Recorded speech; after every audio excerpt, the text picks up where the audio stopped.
Students, આજના આપણા વિડીયોનો topic છે થિયરી ઓફ મશીન્સ, ચેપ્ટર 3 કેમ એન્ડ કેમ પ્રોફાઇલ, અને આ આપણો 7મો લેક્ચર છે. આપણા અગાઉના લેક્ચર્સમાં આપણે કેમ અને કેમ પ્રોફાઇલ પર બેઝડ આપણે એક્ઝામ્પલ્સ જોયા. અલગ અલગ પ્રકારના આપણે એક્ઝામ્પલ્સ લઈ અને કેમ અને કેમ પ્રોફાઇલ છે કઈ રીતના ડ્રો કરવી તે સમજી રહ્યા છીએ. તો આજના આપણા વિડીયોમાં આપણે ઓફસેટ ફોલોવર તે કઈ રીતના ડ્રો કરવું અને કઈ રીતના તેની કેમ ડિઝાઇન કરવી તે આપણે જોશું. તો લેટ્સ બિગિન.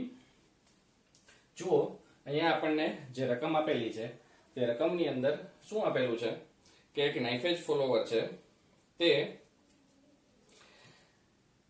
ફોલોવરને ગતિ આપતા કેમની પ્રોફાઇલ દોરો.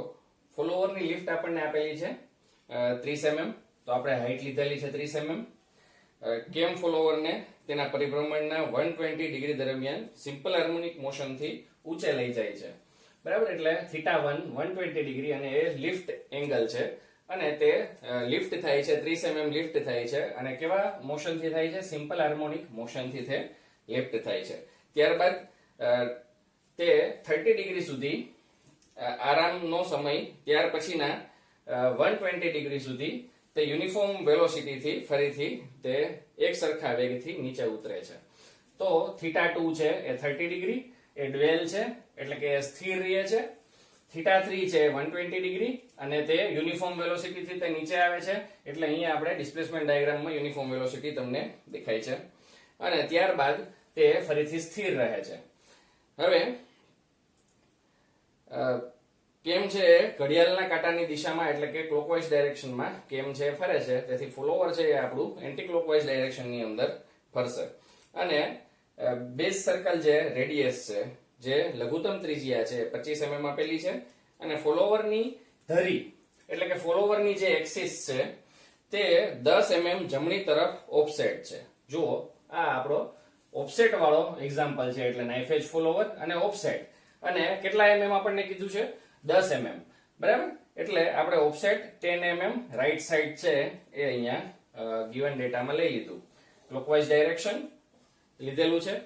તો આપણે હવે કઈ રીતના ડિસ્પ્લેસમેન્ટ ડાયાગ્રામ અને કઈ રીતના કેમ પ્રોફાઇલ ડ્રો કરવી તે આપણે જોઈએ. જુઓ, ફર્સ્ટ સ્ટેપ છે આપણું કેમ એંગલ્સ છે એ નક્કી કરવા.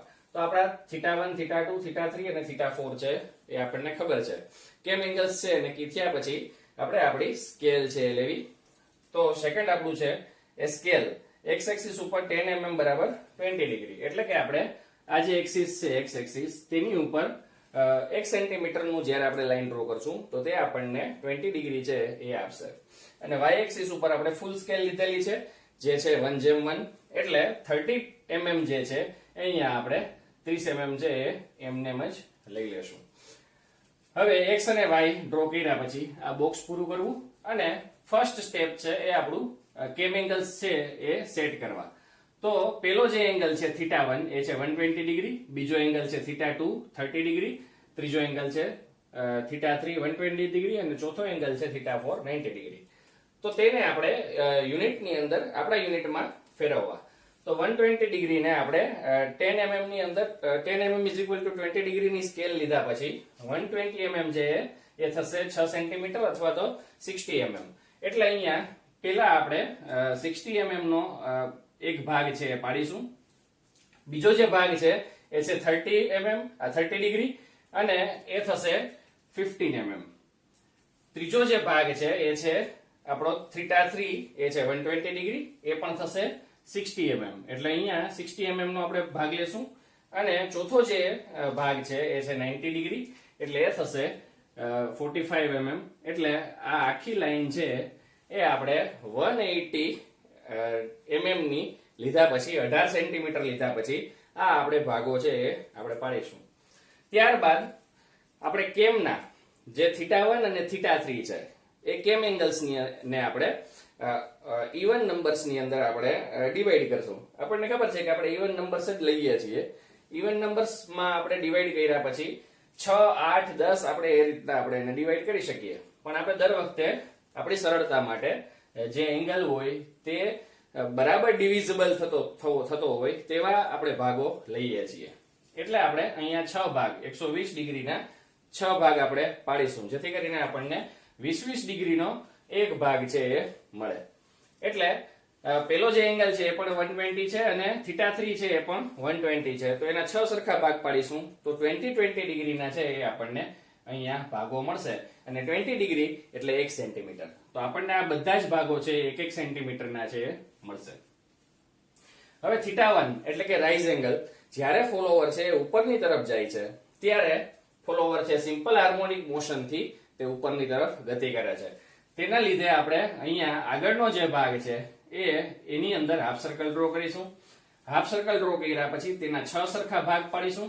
આ 6 સરખા ભાગ કઈ રીતના પાડીશું? કોણ માપકની મદદથી આપણે અહીંયા સેન્ટર ઉપર આપણું કોણ માપક રાખી અને 30 ડિગ્રી ઈચ એટલે કે એક એવા 30 ડિગ્રીના એક એવા આપણે 6 ભાગો છે એ પાડી લેશું અને પછી આપણે એને એનોટેટ કરી લઈશું 1 2 3 4 5 6. હવે જે પોઈન્ટ અહીંયા હાફ સર્કલ ઉપર મળેલા છે ત્યાંથી આ લાઈન છે એ સીધી આપણે ખેંચી લેશું. આ બધી જ લાઈનો છે આપણે ખેંચી લેશું અને અહીંયા જે ભાગો પાડેલા છે એને એનોટેટ કરવાના 0 1 2 3 4 5 6 6 ડેશ 2 0 ડેશ એ રીતના આપણે જે ભાગો છે એ આપણે એનોટેટ કરીશું અને તેમાંથી પણ આપણે વર્ટિકલ લાઇન્સ છે એ ઉપરની તરફ આ રીતના ખેંચી લેશું. હવે જે હોરિઝોન્ટલ લાઇન્સ છે અને વર્ટિકલ લાઇન્સ છે તે જે જગ્યાએ છેદે છે ત્યાંથી આપણને આપણા ગ્રાફના પોઈન્ટ્સ છે મળશે અને આ જે પેલા ભાગમાં છે એ આપણને A B C D E અને F આ રીતના આપણને ભાગો મળ્યા એટલે આપણે અહીંયા આ રીતના ગ્રાફ છે ડિસ્પ્લેસમેન્ટ ડાયાગ્રામનો જનરેટ કર્યો. હવે બીજા ભાગમાં એટલે કે θ3 જ્યારે ફોલોવર નીચેની તરફ ગતિ કરે છે ત્યારે યુનિફોર્મ વેલોસિટી થી તે નીચે આવે છે. તેથી અહીંયા શું કરશું? આપણો G પોઈન્ટ છે એને અને અહીંયા 0 પોઈન્ટ છે અથવા તો M પોઈન્ટ છે તેને સીધો જોડી દેશું. એટલે ઉપરનો પોઈન્ટ અને નીચેનો પોઈન્ટ સીધો જોડતા જે વર્ટિકલ લાઇન્સ સાથે આ જે ગ્રાફ છે એ જે બિંદુઓ મેળવશે એ આપણા પોઈન્ટ્સ છે ડિસ્પ્લેસમેન્ટ ડાયાગ્રામના તે મળી ગયા. અહીંયા આપણો ડિસ્પ્લેસમેન્ટ ડાયાગ્રામ પૂરો થાય. આપણે બધું જ આપણે એનોટેટ કરી લેશું. θ1 છે 120 ડિગ્રી રાઇઝ છે, θ2 છે 30 ડિગ્રી ડ્વેલ છે, θ3 છે 120 ડિગ્રી રિટર્ન છે અને θ4 છે 90 ડિગ્રી એ પણ ડ્વેલ છે. બરાબર એનોટેટ થયા પછી આપણે આપણો કેમ પ્રોફાઇલ છે એ ડ્રો કરવાની શરૂઆત કરશું. કેમ પ્રોફાઇલ ડ્રો કરવા માટે સૌ પ્રથમ શું કરશું? એ આપણે એક બિંદુ લેશું અને ત્યાં આપણે સેન્ટર લાઈન છે એ હોરિઝોન્ટલ અને વર્ટિકલ સેન્ટર લાઇન્સ છે આપણે લેશું. હવે કેમ પ્રોફાઇલની અંદર સૌ પ્રથમ આપણું જે ફર્સ્ટ સ્ટેપ છે એ છે બેઝ સર્કલ ડ્રો કરવું. તો બેઝ સર્કલનો આપણને રેડિયસ આપેલો છે 25 mm. તો અહીંયા સેન્ટરમાંથી આપણે 25 mm નો રેડિયસ લઈ આપણા પરિકર ઉપર 25 mm લઈ અને આપણે સર્કલ ડ્રો કરશું. આ આપણું ફર્સ્ટ સ્ટેપ છે. સર્કલ ડ્રો કર્યા પછી આપણે ઓફસેટ ફોલોવર હોવાને લીધે ઓફસેટ કેટલો છે? 10 mm છે. તો 10 mm ની રેડિયસ વાળું 10 mm ઓફસેટ હોવાને લીધે જમણી બાજુ 10 mm ઓફસેટ છે. તેથી 10 mm ની ઓફસેટ વાળું આપણે 10 mm ની રેડિયસ વાળું એક સર્કલ છે એ બેઝ સર્કલની અંદર સેન્ટરમાંથી આપણે ડ્રો કરીશું. એટલે પેલું સર્કલ છે 25 mm રેડિયસ વાળું અને બીજું સર્કલ છે એ છે 10 mm રેડિયસ વાળું. બરાબર. હવે જે હોરિઝોન્ટલ જે સેન્ટર લાઈન છે તેની ઉપર 10 mm ઉપર જે સર્કલ જે 10 mm દૂર છેદે છે ત્યાંથી હોરિઝોન્ટલ સેન્ટર લાઈનને ઊભી પરપેન્ડિક્યુલર બીજી એક સેન્ટર લાઈન ખેંચીશું જે આપણા ફોલોવરની એક્સિસ તરીકે ઉપયોગ થશે. એટલે આ જે હોરિઝોન્ટલ સેન્ટર લાઈન છે એ હોરિઝોન્ટલ સેન્ટર લાઈન થી પરપેન્ડિક્યુલર ક્યાંથી 10 mm ના ઓફસેટ ઉપરથી જમણી બાજુના 10 mm ના ઓફસેટ ઉપરથી ઊભી એક સેન્ટર એક્સિસ છે એ ડ્રો કરીશું અને તે આપણા ફોલોવરની એક્સિસ હશે અને આ રીતના આપણે ફોલોવર ડ્રો કરી લેશું. બરાબર. ત્યારબાદ આ સેન્ટરમાંથી જુઓ, આ સેન્ટરમાંથી ફોલોવર જ્યાં ટચ થાય છે ત્યાં આપણે એક લાઈન છે એ ડ્રો કરીશું. જુઓ અહીંયા એક રેડ કલરની લાઈન તમને અહીંયા આ રીતના દેખાતી હશે. આ આપણી ફર્સ્ટ લાઈન ઓફ એક્શન છે ફોલોવરની. બરાબર. જુઓ અત્યાર સુધીમાં આપણે શું કરતા હતા કે ઓફસેટ ન હોવાને લીધે ફોલોવર છે એની વર્ટિકલ એક્સિસ અને કેમની વર્ટિકલ એક્સિસ એ એક જ જગ્યા ઉપર હોવાને લીધે તે આપણે શરૂઆત છે અહીંયા સેન્ટરમાંથી જ કરતા હતા. હવે ઓફસેટ ફોલોવર હોવાને લીધે આપણે શરૂઆત છે એ ઓફસેટ ઉપરથી કરશું, બરાબર. એટલે અહીંયા આપણને જે એક્સિસ છે એ ક્રોસ મળશે. ફર્સ્ટ જે એક્સિસ છે લાઇન ઓફ એક્શનની એ ક્રોસ હોવાને લીધે આપણે આપણા એંગલ્સ છે એની શરૂઆત આપણે ક્રોસમાંથી કરશું, બરાબર. હવે અહીંયા આપણું કોણ માપક છે એ આપણે રાખી લઈએ. તો આ રીતના જો આ આપણું સીધું કોણ માપક છે અને આ રીતના આપણે તેને રાખી લઈએ.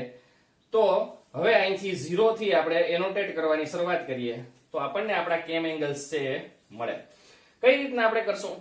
તો જુઓ, શરૂઆત છે એ આપણો 0 પોઈન્ટ છે અને આ આપણો સેન્ટર પોઈન્ટ છે. આ બંને પોઈન્ટમાંથી કોણ માપક મૂકી આપણે કોણ માપકનું જે સેન્ટર પોઈન્ટ છે અહીંયા આપણે આપણા સેન્ટર સાથે મેચ કરી અને પેલો જે ભાગ છે 120 ડિગ્રી, બરાબર. તો એ આપણે રેડ થી અનોટેટ કરેલો છે. જુઓ, રેડ થી ડ્રો કરેલો છે. આ પેલો જે ભાગ છે એ અહીંથી 120 ડિગ્રી થયો. બીજો જે ભાગ છે એ છે 30 ડિગ્રી અને ત્રીજો જે ભાગ છે એ છે 120 ડિગ્રી. આ જુઓ અહીંયા 120 ડિગ્રી અને ચોથો ભાગ છે એ છે 90 ડિગ્રી. તો શરૂઆત છે એ આપણે વર્ટિકલ એક્સિસ માંથી ન કરી અને આપણે શું કર્યું છે, ઓફસેટ એક્સિસ ઉપરથી જે આપણી ઓફસેટ ફોલોવરની ફર્સ્ટ લાઇન ઓફ એક્શન છે ત્યાંથી આપણે તેને ડ્રો કરેલું છે. આ ભૂલ આપણે નહીં કરીએ કે આપણે શરૂઆત છે અહીંયા વર્ટિકલ એક્સિસ માંથી કરી અને આપણે આગળ વધીએ, બરાબર. આપણે બીજા બધા જ એક્ઝામ્પલમાં જ્યાં ઓફસેટ ફોલોવર ન હોય ત્યાં આ રીતના આપણે ડ્રો કર્યું છે, પણ ઓફસેટ ફોલોવર હોવાને લીધે અહીંયા આપણે ક્રોસમાંથી તેને ડ્રો કરીશું. હવે 120 ડિગ્રી લીધા પછી પેલું જે કેમ એંગલ છે, કેમ રાઇઝ એંગલ છે, તેના આપણે 6 સરખા ભાગ પાડીશું. કોણ માપકની મદદથી જ આપણે શું કરશું, એના 6 સરખા ભાગો પાડી લેશું. 1 2 3 4 5 6 અને 20 ડિગ્રી ઈચ એવા આપણે 6 સરખા ભાગો પાડીશું. અને એવી જ રીતના θ3 જે રિટર્ન એંગલ છે તેના પણ 6 સરખા ભાગો આપણે પાડીશું 20 ડિગ્રી ઈચ. તો અહીંયા આપણને 1 2 3 4 5 6 6 dash 5 dash 4 dash 3 dash 2 dash અને 1 ડેશ અને 0 ડેશ એ રીતના આપણે આ સર્કલ ઉપર, બેઝ સર્કલ ઉપર આપણને પોઈન્ટ છે એ મળશે. જો આપણે મેં અહીંયા આ બધા પોઈન્ટ્સ છે રેડ થી જ ડ્રો કરેલા છે એટલે આપણને તે ફિગરની અંદર સારી રીતના દેખાઈ શકે. એટલે બેઝ સર્કલ ઉપર આ રીતના આપણે પોઈન્ટ્સ છે એ લઈ લેશું. હવે આપણે શું કરતા હતા અત્યાર સુધી કે સેન્ટરમાંથી આ પોઈન્ટ્સમાં સીધી આ રીતના લાઈન છે એ ખેંચી લેતા, પણ ઓફસેટ ફોલોવરની અંદર આ રીતના આપણે લાઈન ખેંચવાની નથી. આપણી જે લાઈન ઓફ એક્શન્સ છે એ કઈ રીતના મળશે, તો એ ઓફસેટ સર્કલ જે છે, આ જે અંદરનો ભાગ છે એને આપણે ઓફસેટ સર્કલ કીધેલું છે. તો આ ઓફસેટ સર્કલને ટેન્જેન્ટ થઈને નીકળે એ રીતના આપણે આપણા ફોલોવરની લાઈન ઓફ એક્સિસ છે એ ડ્રો કરવાની છે. જુઓ કઈ રીતના ડ્રો કરશું. તો પેલા પોઈન્ટ ઉપર આપણે આપણા માર્કર અથવા તો આપણી પેન્સિલને આપણે રાખીશું અને ત્યાંથી ટેન્જેન્ટ, આ સર્કલને ટેન્જેન્ટ થાય તે રીતના આપણે લાઈન છે એ લેશું, બરાબર. એવી જ રીતના આ બીજો જે પોઈન્ટ છે ત્યાંથી આપણા સર્કલને ટેન્જેન્ટ થાય એ રીતના બીજી લાઈન ખેંચશું, ત્રીજી, ચોથી, એ રીતના બધી જ લાઈન છે એ 1 2 3 4 5 6 આ બધા જે આપણા પોઈન્ટ્સ છે બેઝ સર્કલ ઉપર ત્યાંથી નીકળીને સર્કલને ટેન્જેન્ટ થાય તેમ આપણે લાઈન્સ છે એ ખેંચીશું. તો આપણને આ રીતના બધી જ લાઈન્સ છે, લાઈન ઓફ એક્સિસ છે એ મળી જશે. ત્યારબાદ હવે ડિસ્પ્લેસમેન્ટ ડાયાગ્રામમાંથી આપણને જે આપણે દર વખતે માપ લઈએ છીએ 1a 2b 3c 4d એ રીતના જે આપણે માપ લઈએ છીએ તે આપણે માપ છે અહીંયા અહીંથી લેશું 1a.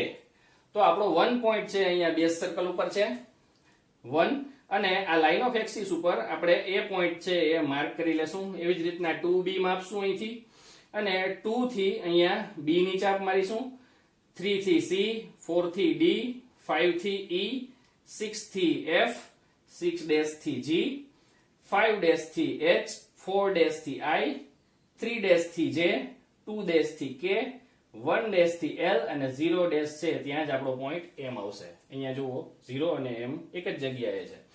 તો આ બધા જ પોઈન્ટ અહીંથી પણ આપણે માપી અને આ રીતના આપણે અનોટેટ કરી લેશું. હવે આપણું છેલ્લું જે સ્ટેપ છે કેમ પ્રોફાઇલ ડ્રો કરવી, તો 0 પોઈન્ટમાંથી સ્ટાર્ટ કરી અને આપણા જે ABCD પોઈન્ટ છે એ આપણા કેમ પ્રોફાઇલના પોઈન્ટ છે.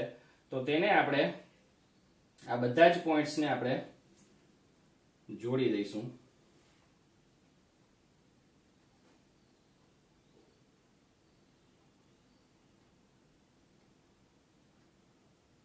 અને છેલ્લે આપણું આ સર્કલ પણ તે કેમ પ્રોફાઇલનો જ ભાગ છે, એટલે તેની ઉપર પણ આ રીતના આપણે ડ્રો કરી લેશું. તો આ પ્રમાણે આપણી કેમ પ્રોફાઇલ છે એ મળશે. આ બધી જ લાઇન્સને આપણે અનોટેટ કરી લઈએ. આ કેમ પ્રોફાઇલ છે,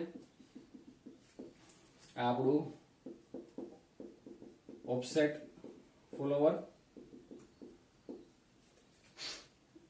આ આપણું બેઝ સર્કલ,